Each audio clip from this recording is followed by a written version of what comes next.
بسم الله الرحمن الرحیم. حضرت ابو هریره رضی الله تعالی عنه د نبی اکرم صلی الله علیه وسلم نه نقل کوي چې زما امت ته په رمضان شریف کې 15 څیزونه په خاص طور ورکړی شوي دي چې وړومبنیو امتونو ته نه ورکړی شوي.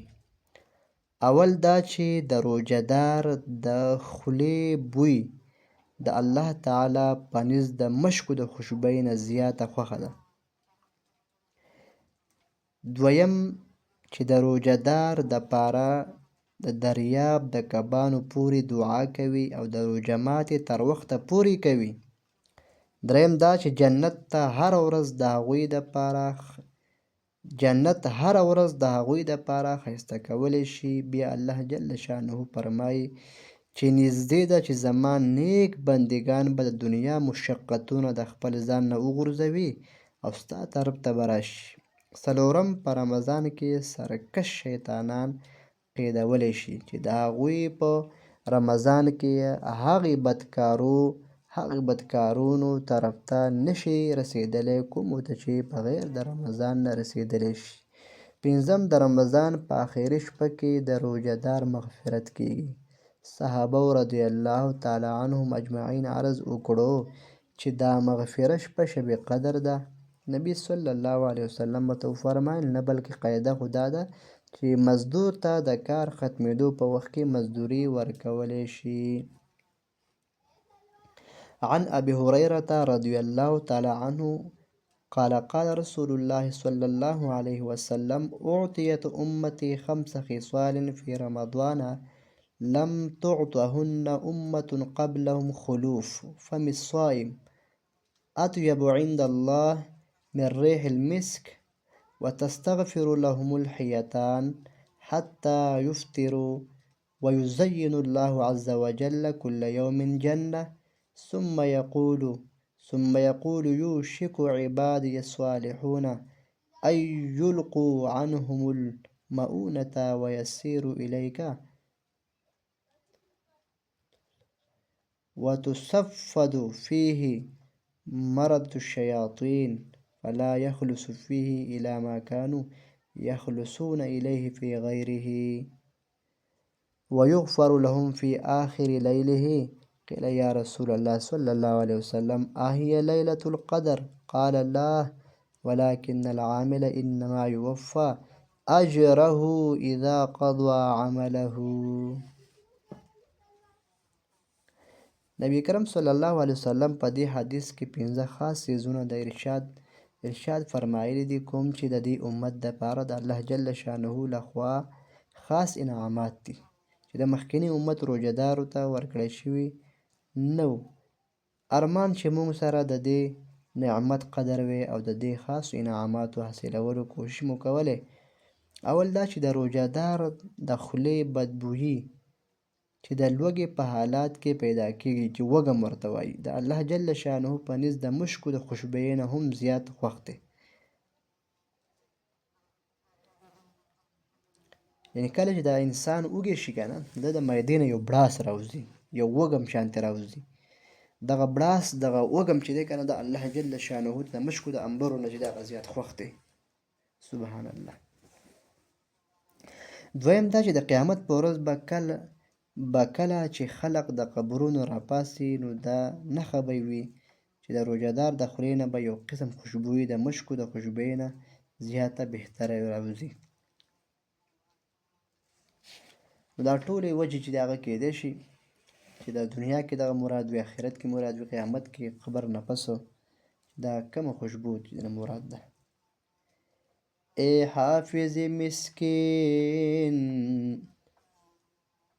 چی کنه مشکی خوتن را اگر گیسوی احمدی بستانی عطر عدن را.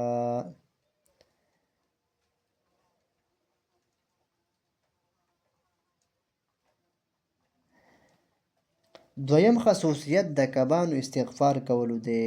د دې نه مقصود په کثرت سره دعا کوونکو بیان دی. په ګڼو روایتونو کې دا مضمون راغلی دی چې چې بعضې روایتونو کې چې فرشتې د هغه دپاره بخښنه غواړي. زما تره یعنی حضرت مولانا محمد الیاس رحمت الله تعالی علیه ارشاد دی چې د کبانو خصوصیت به ظاهره په دې وجه دی چې د الله جل شانه فرمان دی ان الذین آمنوا وعملوا الصالحات سیجعل لهم الرحمن وده. ترجمه: بېشکه هغه کسان چې ایمان یې راوړی دی او نیک عملونه کوي، الله جل شانه هغوی ته هم په دنیا کې محبوبیت ورکوي. او حدیث پاک کې راغلی دی چې کله الله جل شانه چا بنده سره محبت کوي، نو جبرئیل علیه السلام ته ارشاد وفرمایه چې زما پلانکې بنده خوښ دی، ته هم هغه سره محبت کوه. هغه ورسره په خپله محبت کوي او په اسمان کې اواز کوي چې پلانکې بنده د الله تعالی خوښ دی، تاسو ټول ورسره محبت وکړئ. پس دغه اسمان والا هغه سره محبت کوي، بیا د هغه دپاره په ځمکه کې قبولیت کېښودلی شي. او عامه د قاعدې خبره ده چې د هر کس سره محبت او د هغه په خواښه کې اوسېدونکي کوي. خو دلته د ده محبت دومره عام شو چې یوازې په خوا کې د اوسېدونکو ورسره نه، بلکې د دریاب اوسېدونکو ځناور ورسره هم محبت پیدا شي چې هغوی ورته هم دعاګانې کوي. گویا د اوچې نه لوندې ته رسېدل د محبوبیت انتهایي یعنې آخري حد دی. او د دې نه علاوه د ځنګلي ځناورو دعا کول اوله درجه کې په خپله معلومه شوه. دریم خصوصیت د جنت ښایسته کېدل. دا هم په ډېر روایتونو کې راغلی دي. بعضې روایتونو کې راغلی دي چې د کال د شروع نه د رمضان لپاره د جنت ښایسته کولو شروع شي. او د قاعدې خبره ده چې د چا د راتلو څومره اهتمام وي، هغه هومره د هغه دپاره مخکې نه انتظام کېږي. د واده انتظام په میاشتو د مخکې نه کولی شي. د روژهدار ډېر فضایل دي زما وروڼو، او روژه چې ده د دې خیال ساتل پکار دی. تش د خولې ته د بوکي اچولو روژه چې دی هغه،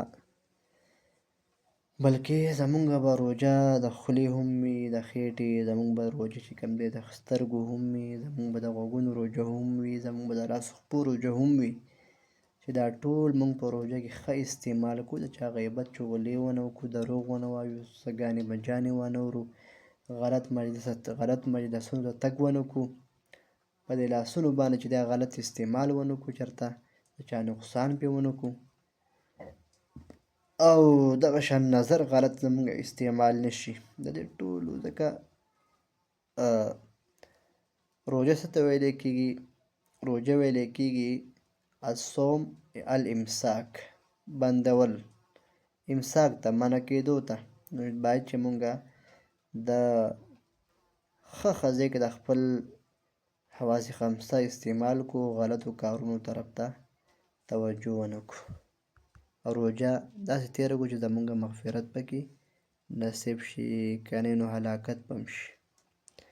روژه کې د الله تعالی نه مغفرت غوښتل پکار دي، زمونږ بښنه وشي.